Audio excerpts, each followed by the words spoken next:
Os iluministas esclareceram quem era Deus e seus anjos, o diabo, Lúcifer, Satanás, que nesta vida existem dois caminhos a serem tomados, que um leva ao céu e outro ao inferno.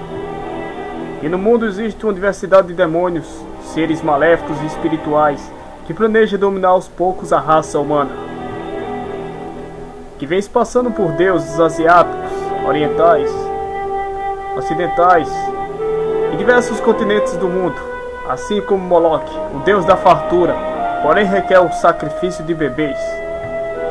Baphomet, o deus dos cavaleiros templários, o deus chifrônio da natureza, das estratégias militares, do poder mundial.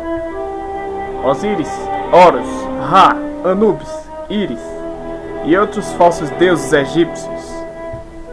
Após o cristianismo surgiu a Era Medieval, do qual deu origem à Era da Escuridão. Ao ver os fatos de que as bruxas e feiticeiros faziam oferenda ao diabo, chegando a sacrificar adultos e crianças em rituais de magia negra, para se obter riquezas e bens materiais, e poderes mágicos inimagináveis, poderes sombrios e sobrenaturais. Houve então a caça às bruxas e aos demônios, onde muita gente inocente foram acusadas, condenadas injustamente, assim como Joana d'Arc, que foi julgada e condenada como uma bruxa. Milhares de pessoas morreram de diferentes formas, assim como a cadeira da bruxa, que havia uma fogueira abaixo dela, possibilitando da vítima morrer queimada. Havia a fogueira, o enforcamento, o serrote maldito, o afogamento, a cadeira da Inquisição, chibateamento, esmagador de crânio, decapitação com a espada, o despedaçamento, é isso mesmo, o caldeirão, a cadeira elétrica e outros métodos bárbaros de se tirar vidas. Irmãos siameses e outras pessoas especiais ou com problema na genética eram confundidos com criaturas do inferno e condenados à morte pela Inquisição Católica. A Igreja e o clero cristão, podendo assim chegar a uma conclusão: nesta era das trevas, quem eram os verdadeiros monstros? Quem eram realmente os verdadeiros monstros? Mas os iluministas, homens nobres, ricos e poderosos, homens da burguesia, assim como Voltaire, Charles Montesquieu, Jean-Jacques Rousseau e outros grandes iluministas, deram um jeito para que tudo isso acabasse.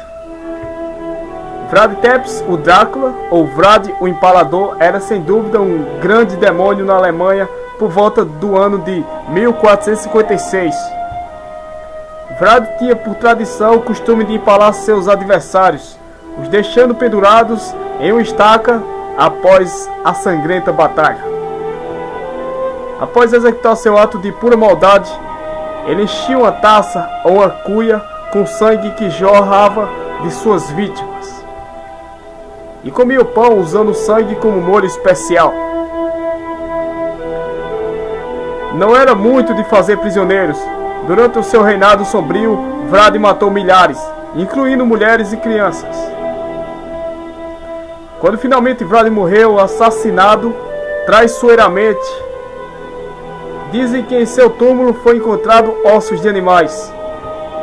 Atualmente, muitos alemães afirmam ter visto o fantasma de Vlad se materializar em animais noturnos, assim como o lobo, ou um animal voador, assim como corvo, coruja, morcego.